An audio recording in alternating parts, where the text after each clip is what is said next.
Welcome to another episode of Fill in the Blank. I'm here with Evan. Okay? Majestic 12. What comes to your mind when I say the Majestic 12? Fucking aliens, my dude. I think of ponies. 12 majestic ponies. I think of X-Files. Really? What type of X-Files? Any certain aliens in general? The Greys or the little green guys? They have a few in that show. They got the they had the weird like hybrid one. I forget if it was a hybrid or I don't fucking know. It had green blood. Well, in UFO conspiracy theories, Majestic 12 or MJ-12 is a code name for an alleged secret committee of scientists and military leaders, and also government officials, formed in 1947 by an executive order of U.S. President Harry S. Truman to facilitate recovery and investigation of alien spacecrafts. So, the Majestic 12. Much how we like to dive into Ronald Reagan and everybody being so obsessed, like JFK, with the alien programs, like, it's hard to believe that we're the only ones that are thinking about it. There's definitely got to be extraordinary life out there, man. I mean, this concept originated in a series of supposedly leaked secret government documents, first circulated by UFOologists in 1984. Upon examination, the Federal Bureau of Investigation, the FBI, declared the documents to be completely bogus, and many UFOologists consider them to be an elaborate hoax. Bogus. Majestic 12 remains popular among some UFO conspiracy theorists, and the concept has appeared in popular culture, including television, film, and literature. So Eisenhower, who was the president from $53 to 61, had a strong belief in life on other planets, and apparently met with the extraterrestrial known as the Greys. So the meeting was argued by officials, saying he was actually in Palm Springs enjoying a vacation. So Carl Sagan is actually part of the Majestic 12, or is another of his creation. Ooh, because a lot of people say Carl Sagan made up Majestic 12. Isn't that ridiculous? Carl Sagan's involved in a lot of stuff. Yeah, he really is. Some moon bases and moon explosions. He's a big boy in the I didn't know science he was that world. important. I thought he was just a voice on the radio. No, he was. That's the reason he was so influential, because of his impact, you know? Well, let's talk about the history and the analysis of the concept of Majestic 12. So the concept of the Majestic 12 emerged during a period in the 1980s when UFOologists believed there had been a cover-up at the Roswell UFO incident and speculated some secretive upper tier of the United States government was responsible. Their suppositions appear to be confirmed in 1984 when UFOologist Jamie Chandria received an envelope containing film which developed showed images of 8 pages of documents that appeared to be briefing papers describing Operation Majestic 12. The documents purported to reveal a secret committee of 12, supposedly authorized by United States President Harry S. Truman in 1952, and explain how the crash of an alien spacecraft at Roswell in 1947 had been concealed. However, the recovered alien technology could be exploited, and how the United States should engage with extraterrestrial life in the future. So the whole idea, you're coming out with all these alien conspiracies. How many of them are conspiracies? And apparently Majestic 12 was a UFO conspiracy, but it was actually developed and documented as something that Eisenhower and Harry S. Truman put into production. So it's like there was a group of people that were, it's not a conspiracy, but people are like, that can't be real. Our president didn't do that. Well, think about it like this. The world looks the same both ways, you know? You got, if it actually was all a fake hoax, you know, not real, nothing actually happened, you know, world looks the same. If it did happen, and it was a cover-up, and it worked, and they made people think it was a fake hoax, world looks the same, you know? It's different strokes for different folks. It's hard to think It's hard to place this kind of thing in your mind, you know. It's hard to think that there's an alien out there that has all this knowledge and power and looks like something you've seen on television. And to believe that they made contact with Earth, like, you got to think, with all the shit we're doing, like, at this time we're probably playing with yo-yos. The aliens are probably like, what the? We're not dealing with this right now. We're going to wait till they evolve a little bit more, become sentient beings. What's your idea? Do you think aliens have came down to us yet? Probably not. See, if they did, it would be like you just said, like... We have Area 51. You don't think they've been... I don't know, man. Like, I think if we have fucking met aliens, or if they know about us, I don't think they'd be interested in us at this point. You know, we're not... Farthest we've made is to the moon, and that kind of progress is they're trying to explode the moon. I'm staying away from these guys, yo. Like... Their president is orange skin and fake hair. Yeah, that's exactly what they'd probably be thinking. They're probably just watching Trump's Twitter. That's probably where they get all their... humans are not... They're not ready yet.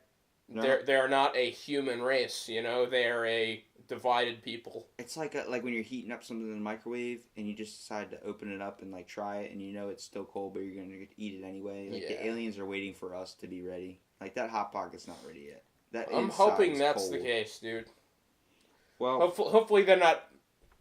See, and that's a really hopeful scenario, you know? They're just waiting for us to catch up. They're not going to try and, like, take us over. How long are they going to wait until they just decide to come down here and be like, look, you guys are just destroying this planet. We're trying to, we're trying to get on this planet. So it's like, bam, we don't see you guys evolving in a popular way. Have you ever seen that movie, Absolutely Anything? No. Have you ever seen the movie Paul with the alien? Yes. Okay, well, the guys that are in Paul created Absolutely Anything. And basically, it's like they choose one person on Earth that's randomly decided, these aliens, guardians of the whatever universe, and they shoot this beam into his hand where he has like powers able to do anything he wants, anything. And it's to see if he does it to a production of good, and if they don't, then they see the whole race, species of humankind as being stupid and just not there, so they blow it up. And like they've never, out of all the planets they've been to, out of all the races they've seen of different alien species and people like different like humans, whatever other aliens out there, they haven't found a good planet that is equal to their power.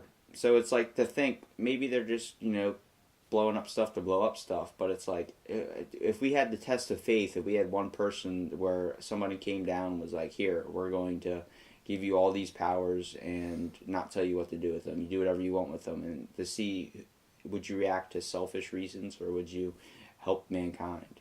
And you can't say, I believe Gandhi probably the first thing would have did was conjure up a Wawa sub or something. So it's like hard to think that, when it comes to helping out your fellow man, how far do you really go?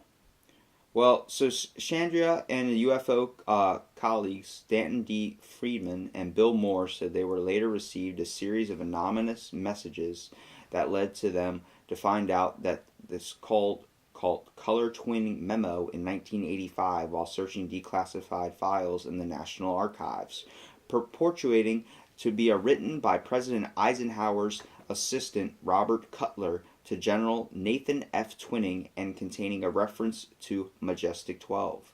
The memo is widely held to be a forgery, likely planted as part of a hoax. Historian Robert Goldberg wrote that the UFOologists came to believe the story despite the documents being obviously planted to bolster the legitimacy of the briefing papers. Claiming to be connected to the United States Air Force Office of Special Investigations, a man named Richard Doherty told filmmaker Linda Moulton Howe that the MJ-12 story was true and showed how unspecified documents perpetuating to the proof that the existence of small gray humanoid aliens originating from the Zeta Reptilii star system. Oh, shit. It's a Star Trek name for you. Doherty reportedly promised to supply Howe with the film footage of the UFOs in an interview with an alien being, although no footage ever materialized. So, I got the footage, I'm going to send it to you, you'll have it, okay? And then you never get the footage. It's like, alright, she was obviously lying to me, so I popularized her conspiracy theory. So the distrust and suspicion led to disagreements with the UFOlogy community over the authenticity of MJ12. Um, Moore was actually accused of taking part in an elaborate hoax, while other UFOologists and debunkers such as Philip J. Klass were accused of being disinformation agents. Damn. So fake information being let out by these documents. Klass's investigation of the MJ12 documents found that Robert Cutler was actually out of the country on the date to supposedly wrote the Cutler and Twinning memo, and that Truman's signature was a pasted-on photocopy of a genuine signature, including accidental scratch marks, from a memo that Truman wrote to Vancouver Bush on October 1st, 1947. Klass dismissed theories that the documents were part of a disinformation campaign as ridiculous as saying they contain numerous flaws that could never fool Soviet or Chinese intelligence. So basically all these documents that came out as classified, Majestic 12, secrecy, what they don't want you to know, have all been coming out as hoaxes. And like, there's it's Photoshop in this picture. I've never seen a grizzly bear riding a shark with a machine gun on a tsunami wave. Especially how someone's like, they found out Cutler was actually out of the country on a date.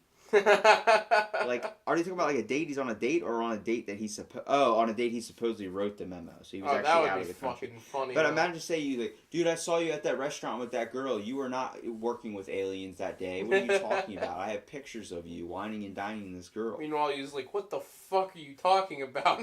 What restaurant did we go to? You went to Beijing's Hung Fu Palace. Damn. You probably didn't even get laid, bruh. Like, okay, that's my speak for the scientists back then. They were using words like bruh. Yeah, bruh. Yo, bruh, you see them aliens, dog? Get that coochie. They're from that Zeta Reticuli planet. God. Reptilians, bruh. Hopefully, that kind of alien, the one that's like waiting for us to be better, like the fucking Vulcans from Star Trek. They weren't preparing us. Weren't they good at anything? The Vulcans were better at everything or something? Well, the Vulcans, they were literally better at everything. They were an advanced race compared to us, right? Yeah, they formed a alliance with humans because once humans started testing the like warp speed technology, like when they fucking went into warp 1 and they like fucking landed out in the middle of nowhere, the Vulcans were like, oh shit, you guys got this technology now. Now we can talk to you now. You're on our level now. It's hard to think. We're doing so much stuff with space, and then we're having like, imagine if a UFO did crash. We definitely want to design a group of people that especially dealing with this stuff. Like, we have secret observation place for monitoring UFOs. Like now, like we still have buildings that are under covert names, and some buildings that are names that are literally like UFO or space technology administrations, viewing corporations. Like, we have some names, companies like that are out there just watching over, checking for any anomalies or anything that might be, aware of aliens. And Reagan sent in to outer space a gold mix for any aliens to listen to, of like a mix of music from Chuck Berry to Beethoven. Fucking Voyager. That's such a good project. I'm so happy about that. It's the whole idea that there's got to be something more out there than just us. Like, obviously there is. There's got to be another planet out there. Like, we talk about Goldilocks zones, planets that are habitable, might be habitable for human life one day. Like, yeah, that's the thing, because the universe is theoretically infinitely large. And it's not just this universe. You got the Milky Way, you got all these different galaxies and all these different nebulas and all these different things. Like, so much in space we barely have discovered. It's hard to think that, how can you chalk up to being the only one in it? If space is theoretically infinite, there's another, like the probability states that there's another copy of Robbie and Evan doing the same exact fucking podcast, like billions and trillions of light years away at the same time, talking about the same shit. Well, it's hard to believe. Talking about this version of Billy and Evan. You don't heat a hot pocket in the microwave on top of a napkin and the Earth is flat. So this is how life works, Evan. Get out of the space theory. There's no such thing as space. Space is for Space is for fucking nerds, dude. it's for nerds, bro. What are you in Star Wars? So, other discrepancies noted of this ridiculous notion by class included the use of distinctive date format that matched one used in Moore's personal letters, and a conversation between Brad Sparks in which Moore confided that he was contemplating creating and releasing some hoax top secret documents in hopes that such bogus documents would encourage former military and intelligence officials who knew about the government's alleged UFO cover-up to break their oaths of secrecy. So it's a way of like, yeah, we know about the alien documents. What alien documents? The documents that came out on this time. How'd you know about those? So they are real. That was the whole little trick. God. The FBI began its own investigation. How did you know about the documents? I didn't. Where are the files? How did you know about those documents? You just told me they were real. I didn't know. Oh. Shit. Of supposed secret documents and quickly formed doubts as to their authenticity. The United States Air Force Office of Special Investigations stated that no such committee had ever been authorized or formed and that the documents were bogus. The FBI subsequently declared the MJ-12 documents to be completely bogus. In 1996, a document called the MJ-12 Special Operations Manual circulated among UFOologists, and it's widely considered to be a fake and continuation of the MJ-12 myth. It's the whole thing, you know. I'm not a liar.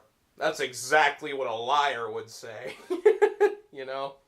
But that's also what a this fence truther is white, dude. The fence is brown. The fence is white. Are you colorblind? No, then you're lying to me, or I just don't know I'm colorblind.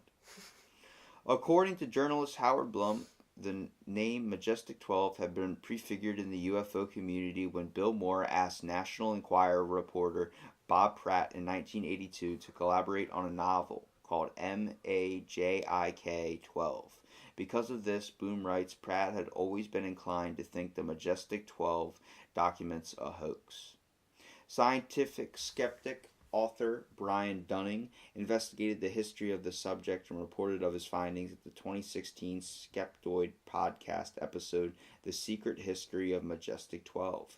He concluded that rather than a hoax perpetuated by the UFO community, it is likely the papers were actually part of a disinformation campaign of the U.S. government meant to deflect attention from secret Air Force projects. Referring to the MJ-12 documents, Dunning states, they were classified disinformation false documents created to play a role in the real national security.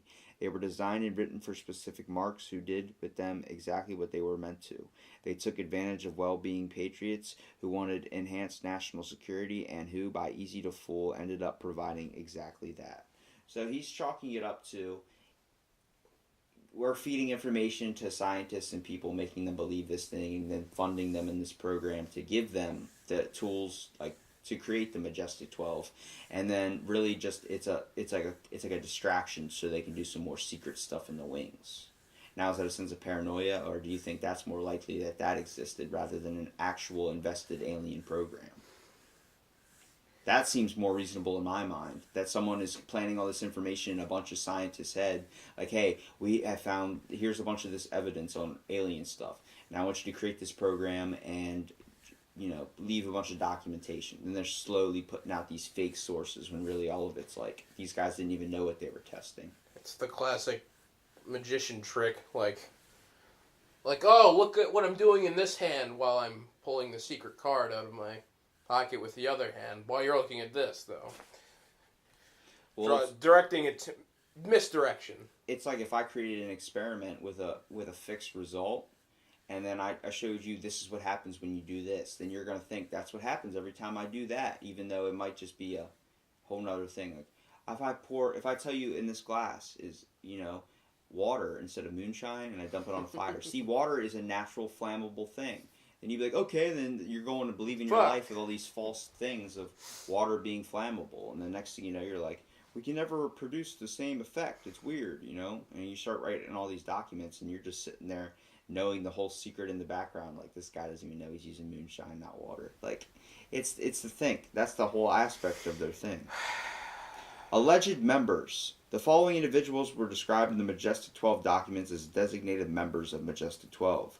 Lloyd Berkner, Detlef Bronick, I said Vancouver before, but it's actually Vanover Bush, James Forstrel, Gordon Gray, Roche H. Hillclitar, I hope I'm saying that right, Jerome Clark Hunsaker, Donald H. Menzel, Robert M. Montague, and Sidney Sowers. That's a good last name, Sidney Sowers. In popular culture, the Majestic 12 stories inspired the television series Dark Skies and has also appeared as a plot element in the X-Files, as well as the Electronic Arts ARG Majestic. The 2005 video game Destroy All Humans was the protagonist of an alien landed in the 1950s rural America fighting agents of Majestic. Alien abduction claimant Wiltshire Steinber wrote a novel called Majestic in 1989 that focused on the origins of MJ-12. In the video game Tomb Raider 3, MJ-12 can be printed across large movable boxes in one of the levels. MJ-12 is actually featured heavily in Eidos interactive game Deus Ex, released on PC. And MJ-12 is referenced by the 12 Majestic Lies in the Blink 182 song Aliens Exist. Also, MJ-12 is referenced to the Clutch song Animal Farm on their self-titled album. MJ-12 is the name of a track on the album titled Forever Sounds by the band Wussy. And Majestic 12 is also mentioned in a novel named Scarecrow by Matthew Riley, where they put various targets, including USMC men, on a bounty list. So there's a lot of references of MJ-12 and just the fact of, in 1997, a role-playing game, Delta Green, a modern-day source book for Call of Cthulhu, had Majestic 12 as a major rival and enemy of the eponymous organization. Similar to Delta Green, they are covert government program dealing with unnatural and mythos beings formed by the CIA, NSA, and NRO agents. So the whole fact, like, this is popularized, it was placed in the comic book series Atomic Robo. Like, it's crazy to think that, we're focused so much with how this is just a conspiracy, it's just a hoax, but we're playing it in popular culture. It's obviously something like the conspiracy element. It really captures the imagination. Like X-Files is such a good show even though they never catch anything. It's like when you watch Ghost Hunters. Like, how many times they actually catch a ghost after 2 hours of watching it? Yeah, and because that's what it is. It's misinformation. No matter if it's true or false, it's obvious that the U.S. government is trying to direct people's attention away from the truth, whatever form it would take. Whether, hey, look at this thing. Whether it really be aliens or if they're just taking our minds off of what's really happening. Once you pit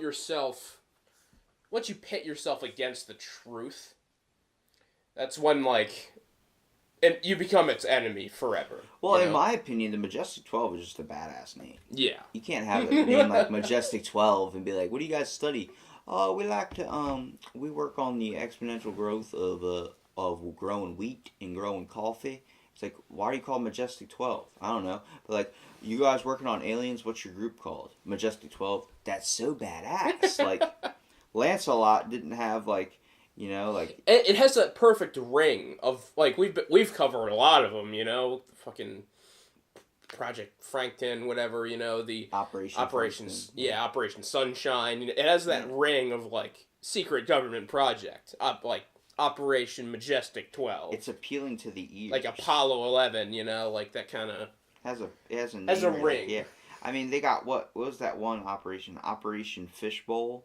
Yeah. Where they launched 32 nukes out in the atmosphere. What? It's weird. And then don't forget Starship Prime. Or no, Starfish, Operation Starfish. I was trying to think of that. Well, a 4-page report said to have been the preliminary briefing of Majestic 12 was a group that expressed remains of 7 flying saucers and 27 aliens. Damn. So that's one report. The Partagam Research Group, known as the PRG, tries to pressure the White House to disclose documents about the UFO reports that are genuine, but don't deny the idea of them being fake. So, they try and publicize stuff like the White House and the president obviously probably hide a lot of stuff, man. It's hard to think that they're being very open. You think their government's honest to you? Like, come on. They're either, in their mind, they're protecting us from what they don't want us to know, and at the same time, they're protecting us from what might hurt us in the end. So, do you think that everybody should be open to this information, or do you believe that it should be a certain group of people? Like, if you want to know, know, but if you don't want to know, don't know. Like, See, I'm sympathetic because I'm a science man. you believe in the freedom of information. Science is the pursuit of truth. It's trying to create the least incorrect version of reality in your mind. And telling lies is in direct opposition to that. So it's hard to say because not all information is suitable for the public, though. Like, it's a gray line because like I said earlier, you find out there's a there's a disease you can create that'll wipe out human life in like a week. Well, yeah, you don't want that getting out to anyone at all. So if you're a scientist, even if you figured it out and you're a genius, you probably would suppress that information. I'm deeply sympathetic to both sides, and it's a hard question. Hopefully one day we can get to a point in society where we don't have to keep those kinds of secrets. But, yeah, it's kind of depressing. Hopefully we'll get there. I mean, one day I think that, it's all going to come out information. I believe that just some people can handle it and some people can't. Like, that's definitely a thing. Like, it's not like, if I told you and I had evidence that, like, God or something was not real and you were a religious person, you probably wouldn't want to hear it even if it was true. Yeah. It's not your belief. You're not going to believe that. It's like we're a little bit too sensitized, and I believe, like, for some people that want to know and want the willingness to know, that should be their right and priority. Like, if I told you a date you were going to die and wrote it down on a piece of paper, would you want to know that information or would you wouldn't? You're going to have people with different answers on everything. Yeah, I want to know that. Yeah, no, I don't want to know that. I wouldn't know when my expiration date is, It's hard to think, but that's the same thing with government projects and stuff. It's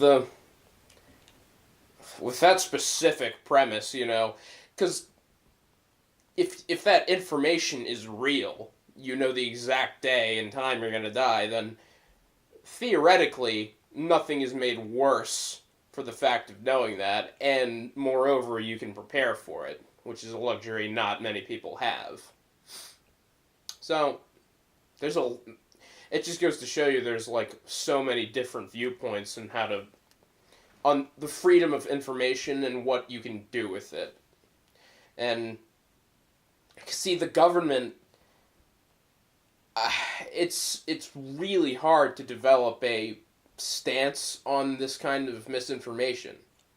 Because, on the one hand, the government, if they have been creating this massive web of lies and deceit to direct our attention away, then they have pit themselves against the truth, which is the pursuit of science. But if that misdirection points us away from destroying the human race through some form of, like, massive super virus or anything else that could theoretically damage our chance of survival, then yeah, maybe you wouldn't want that out. So it's hard. The main question is Majestic 12, fact or fiction? In your eyes, what do you see it as? Do you see it as truth or false evidence? Either way, it's disconcerting. I couldn't say one way or the other. It's Majestic 13. That's the real government program. We gave them Majestic 12. They're following a fake road. Dude, we just changed the name, so... Maybe that's Burger King. They're feeding us alien meat. Oh, fuck. That's the secret government program. Stop the podcast. Fuck. Stay away from Burger King. Their nuggets are too good. I knew they were alien testicles. No, but it's crazy to think. It's a good way that you put that was, it's what's beneficial in the name of science. Because I think that knowing that something else is out there, it's definitely not out of the realm of possibility. Especially when we've known to be sending out so much stuff into space, and all this. It's just it's a lot, and it's definitely hard to think that there's something else out there bigger than us. But we always have that fantasy and that belief that we want something out there to be bigger than us. But how far do we want to believe that it is true, and how are we going to react when we find out it is? Well, anybody that wants to look up the Majestic 12 and get the information for themselves, I suggest looking it up. It's definitely something that's kind of bolstered my view a little bit on just the fact that we definitely can't be alone in the universe. Watch the X-Files. Yeah, watch the X-Files or Ghost Hunters if you really want to see nothing get done. Well, stay tuned for our next episode.